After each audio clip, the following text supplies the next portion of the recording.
அஸ்ஸலாமு அலைக்கும் வரஹ்மத்துல்லாஹி வபரகாத்துஹு. பிஸ்மில்லா வல்ஹம்துலில்லா ஸலாத்து வஸ்ஸலாமு அலா அஷ்ரஃபி ரசூலில்லா வலா அலிஹி வஸஹபி அல் ஃபைஸின் பிரித்துல்லா அம்மாபாத். பலரும் அதிக வேதனை சொல்லி துவா செய்ய கமாண்ட் அனுப்பியிருக்கீங்க. அல்லாஹு தாலா எல்லாருடைய பிரச்சனைகளையும் எளிதில் போக்கி சலாமத்தும் சந்தோஷத்தையும் வழங்குவானாக. நம்மையும் நம்மை சுற்றியுள்ளவர்களையும் சொர்க்கத்தில் ஒன்றாக சேர்ப்பானாக அப்படின்னு இந்த இடத்தில் நான் ரப்பிடத்தில் துவா செய்கிறேன். பிரச்சனைகளும் சிக்கல்களும் சிரமங்களும் நிறைந்த ஒரு உலகத்தில் தான் நாம் வாழ்ந்து கொண்டிருக்கின்றோம். ஒவ்வொரு நாளும் நமது பயணம் அப்படி சென்று கொண்டிருக்கிறது. எப்பொழுதுமே பிரச்சனைகளையும் சிரமத்தையும் அடுத்தவர்களிடத்தில் நம்ம சொல்லி நேரத்தை வீண் செய்வதற்கு பதிலாக பொறுமையோடு அல்லாஹு தாலாவுடைய விதியை அவனுடைய கலாவை ஈமானோடு ஏற்றுக்கொண்டு நாம் வாழும்போது நமக்கு அந்த சிரமங்கள் எல்லாம் நாளை ஆகிரத்தில் உள்ள ஒரு சம்பாத்தியமாக அது மாறும். அல்லாவும் அவனுடைய ரசூல் ஸல்லல்லாஹு அலைஹி வஸல்லம் நமக்கு சமாதானம் கிடைக்க, சந்தோஷம் கிடைக்க, வாழ்க்கையில் வெற்றி கிடைக்க பல வழிகளையும் கற்றுத்தந்ததை நாம் அறிகிறோம். பல தேவைகள் நமது மனதில் இருக்கும். பல தேவைகளுக்காக பிரார்த்தனை செய்கிறோம். சில பேர் நேர்ச்சைகள் வைக்கிறாங்க. பலவித அமல்களை செய்து அது ஒன்று சரியாக கிடைக்காதா அப்படின்னு ஏக்கத்தோடு காத்து கொண்டிருக்காங்க. பல தேவைகள் நடந்து கிடைக்கிறது, பல தேவைகள் நடக்காமலும் போகிறது. கல்யாண வயதில் இருக்கக்கூடிய பிள்ளைங்களுக்கு ஒரு கல்யாணத்தை நடத்தி பார்க்க வேண்டும் அப்படின்னு தான் எல்லா உம்மா பாப்பாவுடைய ஒரு கனவும், அது ஒரு பயமும் கூட. சாலிகான ஒரு துணை கிடைக்க வேண்டும் அப்படின்னு ஆசைப்படக்கூடியவங்க தான் எல்லா தாய் தந்தையும். இதே போலுள்ள சம்பாத்தியத்தில் நெருக்கத்தை ஏற்படுத்தக்கூடிய, நமக்கு சிரமத்தை தரக்கூடிய காரியங்கள் நமது வாழ்க்கையில் நிறைவே இருக்கிறது. இதேபோல் நிறைய விஷயங்களை கடந்து போக வேண்டிய ஒரு நிலை தான் நாம் ஒவ்வொருவருக்கும். அந்த நேரத்தில் இறைவனை நல்ல விதத்தில் ஈமானோடு நம்புகின்ற நல்ல மூமின்களுக்கு ஹதீஸும் குரானும் கற்றுத்தந்த பல அமல்களை, பல விஷயங்களை செய்து வருகிறோம்.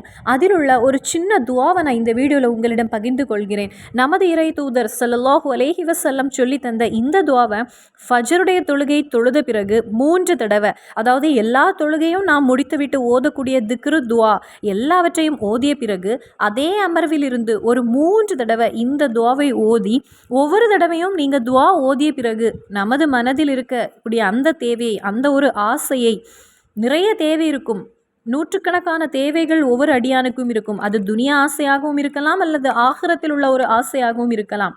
அது எந்த ஒரு தேவையாக இருந்தாலும் உங்கள் சொந்த மொழியில் அல்லாஹு தாலாவிடத்தில் கூறினால் அது நிறைவேற்றி எடுக்க முடியும் அப்படின்னு கிதாபுகளில் பதிவு செய்திருக்காங்க. இறை நம்பிக்கையாளரை பொறுத்தவரை அது நிறைவேறுமா அப்படின்னு எந்த ஒரு சந்தேகமும் வேண்டாம். புகாரில் இது ஹதீஸில் பதிவாயிருக்கிறது.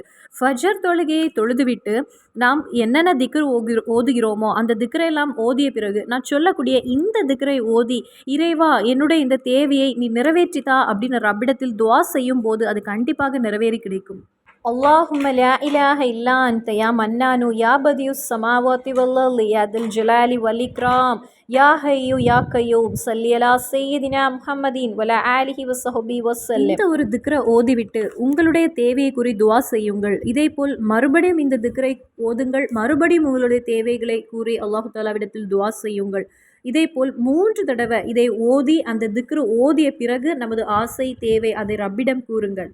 அப்படி நீங்கள் கொஞ்ச நாள் செய்து வரும்போது இன்ஷா அல்லாஹ் அந்த விஷயம் சந்தோஷமாக நடந்து கிடைக்கும் அப்படின்னு மகான்கள், இமாம்கள் கிதாபில் பதிவு செய்திருக்காங்க.